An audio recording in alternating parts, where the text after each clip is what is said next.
શ્રીલંકામાં તબાહી મચાવ્યા બાદ ભારતની નજીક પહોંચ્યું ચક્રવાત દિત્વા। તામિલનાડુમાં ચક્રવાત દિત્વાની અસર વર્તાવવાની શરૂઆત। દિત્વા વાવાઝોડાને પગલે તામિલનાડુમાં વરસાદ। પ્રતિ કલાક 5 કિલોમીટરની ઝડપે આગળ વધી રહ્યું છે વાવાઝોડું।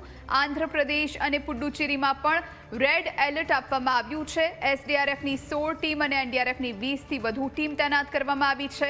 શ્રીલંકામાં 153 લોકોના મોત થયા છે અને 176 લોકો લાપતા બન્યા છે।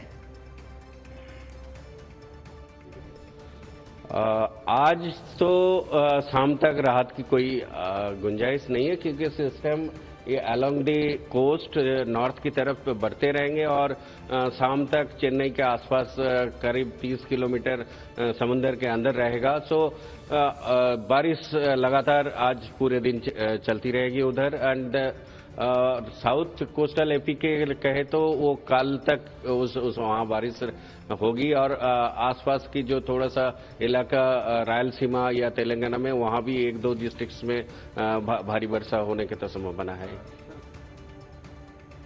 तो श्रीलंकाમાં તબાહી મચાવ્યા બાદ દિત્વા હવે ભારત તરફ ધીમે ધીમે આગળ વધી રહ્યું છે અને આ તરફ તામિલનાડુ સહિતના આસપાસના જે દરિયાઈ પટ્ટીના વિસ્તારો છે ત્યાં શું વાતાવરણ છે, કઈ કઈ જગ્યાએ વરસાદી માહોલ રહેવાનો છે, ખાનગી હવામાન એજન્સી વિન્ડીના માધ્યમથી આપને દર્શાવવાનો પ્રયત્ન કરીએ અને સાથે શું સ્થિતિ છે તેના વિશે પણ જોવાનો પ્રયત્ન કરીએ। આપ જોઈ રહ્યા છો બધા દરિયાઈ પટ્ટીના વિસ્તારો છે, પછી વિશાખાપટ્ટનમ હોય, ભુવનેશ્વર હોય કે પછી આ તરફ હૈદરાબાદ છે, બેંગલુરુ છે, મદુરાઈ છે, કોટી છે, આ બધી જ જગ્યાએ વરસાદી માહોલ રહેવાનો છે કારણ કે અત્યારે તંત્ર પૂરી રીતે સજ્જ છે એટલે ઓછી નુકસાની થવાની પણ સંભાવના વ્યક્ત કરવામાં આવી રહી છે। સાયક્લોન દિત્વાના કારણે વરસાદ સંબંધિત ઘટનાઓમાં તામિલનાડુમાં 3 લોકોના મોત થયા હોવાની પણ જાણકારી છે। તુતીકોરીન અને તંજાવુરમાં દિવાલ પડવાથી 2 લોકોના મોત થયા હોવાની પણ જાણકારી છે। ધીમે ધીમે આ ચક્રવાત આગળ વધી રહ્યું છે।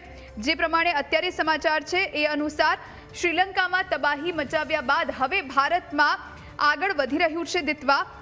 તામિલનાડુ અને પુડુચેરીના દરિયાકાંઠાના જે વિસ્તારો છે ત્યાં આ જે ચક્રવાત છે એ ટકરાશે। હવામાન વિભાગે કુડ્ડાલુર, નાગપટ્ટિનમ, મલ્યાદુથુરાઈ, વિલ્લુપુરમ, ચેંગલપટ્ટુ સહિતના જે અનેક વિસ્તારો છે ત્યાં પવન સાથે ભારે વરસાદનું એલર્ટ જાહેર કર્યું છે। લોકોને સાવચેત કરી દેવામાં આવ્યા છે। આ સાથે અત્યારે રાહતની વાત એ છે કે જે વાવાઝોડાની સ્પીડ છે, જે ગતિ છે એ ધીમી છે અને એના કારણે અત્યારે હવે ધીમે ધીમે આ વાવાઝોડું ભારતીય તટીય વિસ્તારોમાં ટકરાઈ રહ્યું છે। તેના લેન્ડફોલની પ્રક્રિયા આજ રાત સુધીમાં થાય એવું પણ કહેવામાં આવી રહ્યું છે। પણ જે રાહતની વાત છે એ છે કે ક્યાંક તંત્ર સજ્જ હોવાના કારણે નુકસાની ઓછી થઈ શકે છે। આપ જોઈ રહ્યા છો અહીંયા મદુરાઈ, આ તરફ બેંગલુરુ, હૈદરાબાદ, આ બધી જ જગ્યાઓ એવી છે કે જ્યાં અત્યારે વરસાદી માહોલ છે અને ચક્રવાત અહીંયા જે આ ઘાટો પિંક કલર આપ જોઈ રહ્યા છો એ આ ચક્રવાતની જે તીવ્રતા છે એ દર્શાવે છે અને ત્યાંથી જ આ વંટોળ આખું ભારત તરફ આગળ વધતું હોય એવું જોવા મળે છે। એટલે 5 કિલોમીટરની તેની સ્પીડ છે પ્રતિ કલાકની અને જ્યારે લેન્ડફોલની પ્રક્રિયા થશે ત્યારે જે પવનની ગતિ છે 50 કિલોમીટર પ્રતિ કલાકની થઈ શકે છે એવું પણ કહેવામાં આવી રહ્યું છે। એટલે ભારે ઝડપે પવન ફૂંકાશે અને લોકોને સાવચેત કરવામાં આવ્યા છે। તંત્ર સજ્જ છે, એસડીઆરએફ અને એનડીઆરએફની ટીમો સજ્જ છે અને તમામે તમામ લોકોને પહેલેથી જ સાવચેત કરી દેવામાં આવ્યા છે।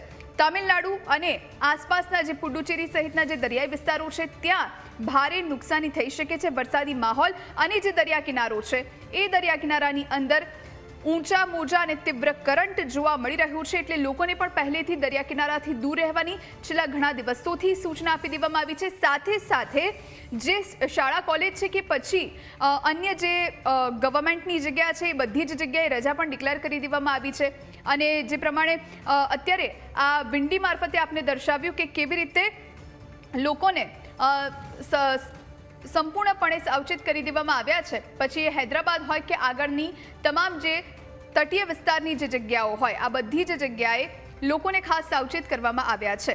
પરંતુ અત્યારે રાહતની વાત એ છે કે 5 કિલોમીટરની તેની સ્પીડ છે અને એના જ કારણે આ ગતિ ધીમી હોવાના કારણે જે વાવાઝોડાની લેન્ડફોલની પ્રક્રિયા છે એ ધીમી થઈ રહી છે। આ દિત્વા વાવાઝોડું શ્રીલંકામાં પહેલેથી જ તબાહી મચાવી ચૂક્યું છે। 153થી વધુ લોકોના મૃત્યુ થઈ ચૂક્યા છે અને 176 લોકો લાપતા હોવાની પણ જાણકારી છે।